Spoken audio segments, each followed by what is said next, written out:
Abu Lahab. Ia punya segalanya, tapi tak bermanfaat untuknya. Paman Nabi Shallallahu Alaihi Wasallam yang hidup di masa kerasulan ada 4 orang. 2 orang beriman kepada risalah Islam, dan 2 lainnya kufur bahkan menentang. 2 orang beriman adalah Hamzah bin Abdul Muttalib dan Al-Abbas bin Abdul Muttalib radhiyallahu anhuma. 1 orang menolong dan menjaganya, tidak menentang dakwahnya, namun ia tidak menerima agama Islam yang beliau bawa. Dia adalah Abu Talib bin Abdul Muttalib. Dan yang keempat adalah Abdul Uzza bin Abdul Muttalib. Ia menentang dan memusuhi keponakannya, bahkan menjadi tokoh orang-orang musyrik yang memerangi beliau Sallallahu Alaihi Wasallam.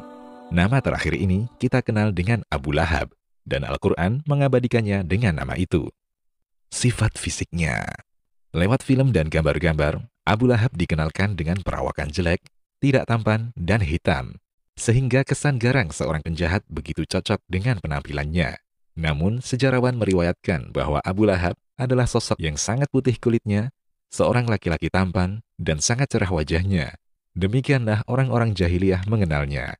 Pelajaran bagi kita, Abu Lahab memiliki nasab yang mulia, seorang Quraisy, paman dari manusia terbaik, dan Rasul yang paling utama, Muhammad Sallallahu Alaihi Wasallam, memiliki kedudukan di tengah kaumnya, memiliki paras yang rupawan, namun semuanya tidak ada artinya tanpa keimanan.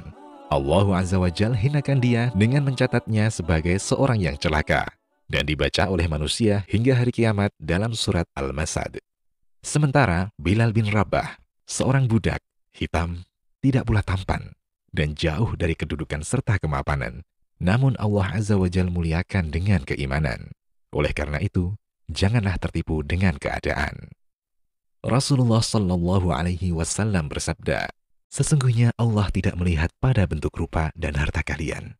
Akan tetapi, Allah hanyalah melihat pada hati dan amalan kalian. Hadis riwayat Muslim. Mengapa ia disebut Abu Lahab? Kunyah dari Abdul Uzza bin Abdul Muttalib adalah Abu Lahab. Lahab artinya api. Karena Abdul Uzza ketika marah, rona wajahnya berubah menjadi merah layaknya api. Dengan kunyahnya inilah Al-Quran menyebutnya, bukan dengan nama aslinya. Alasannya, pertama, karena Al-Quran tidak menyebutkan nama dengan unsur penghambaan kepada selain Allah. Namanya adalah Abdul Uzza, yang berarti hambanya Uzza. Uzza adalah berhala musyrikin Makkah. Kedua, orang-orang lebih mengenalnya dengan kunyahnya dibanding namanya. Ketiga, Imam Al-Qurtubi rahimahullah menyatakan dalam tafsirnya bahwa nama asli itu lebih mulia dari kunyah. Oleh karena itu, Allah menyebut para nabinya dengan nama-nama mereka sebagai pemuliaan dan menyebut Abu Lahab dengan kunyahnya, karena kunyah kedudukannya di bawah nama. Ini menurut Al-Qurtubi rahimahullah. Orang-orang di masanya juga mengenal Abu Lahab dengan Abu Utbah, yang artinya ayahnya Utbah. Namun karena kekafiran, Allah Azza wa Jalla kekalkan nama Abu Lahab untuknya. Sebenarnya ia adalah tokoh Mekah yang cerdas.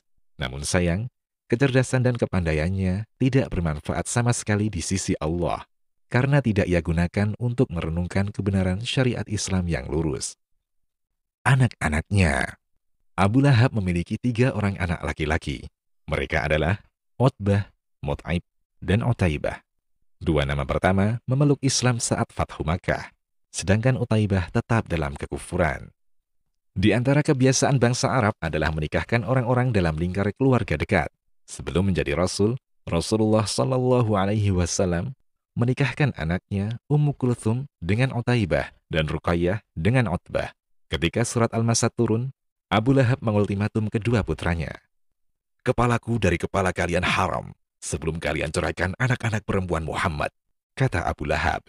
Ia mengancam kedua putranya tidak akan bertemu dan berbicara kepada mereka sebelum menceraikan putri Rasulullah Sallallahu Alaihi Wasallam.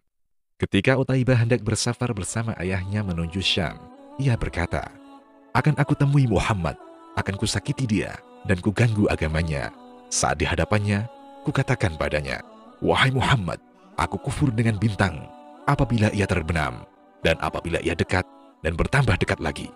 Lalu Utaibah meludahi wajah Nabi, kemudian menceraikan anak beliau, Ummu Kulthum. Nabi SAW mendoakan keburukan untuknya.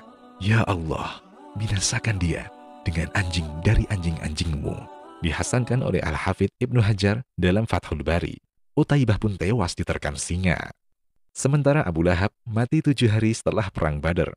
Ia menderita bisul-bisul di sekujur tubuh, 3 hari mayatnya terlantar. Tak seorang pun yang mau mendekati bangkai si kafir itu. Karena malu, keluarganya menggali lubang, kemudian mendorong tubuh Abu Lahab dengan kayu panjang hingga masuk ke lubang itu. Kemudian mereka lempari makamnya dengan batu hingga jasadnya tertimbun. Tidak ada seorang pun yang mau membopong mayitnya karena takut tertular penyakit.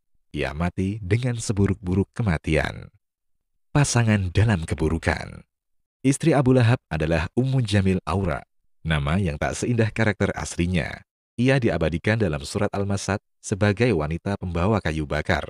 Perlakuannya amat buruk terhadap Rasulullah Shallallahu Alaihi Wasallam.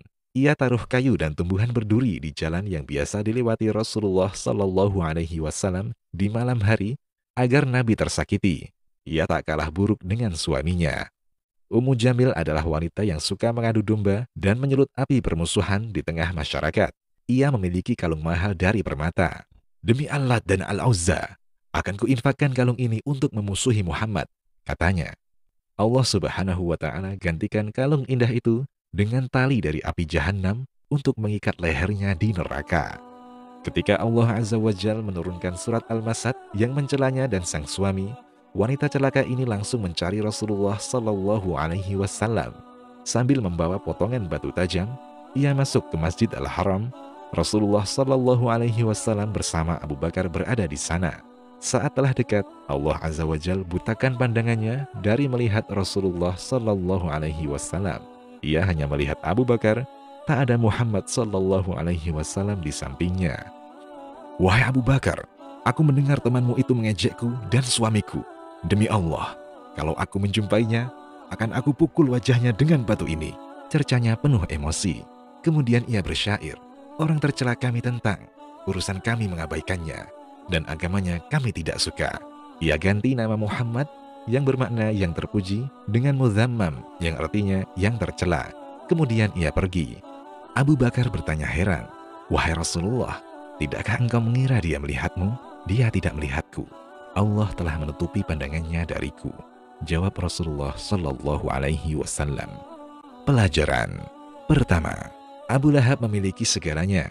Ia menyandang nasab mulia, bangsawan dari kalangan Bani Hashim, terpandang dan memiliki kedudukan di tengah kaumnya.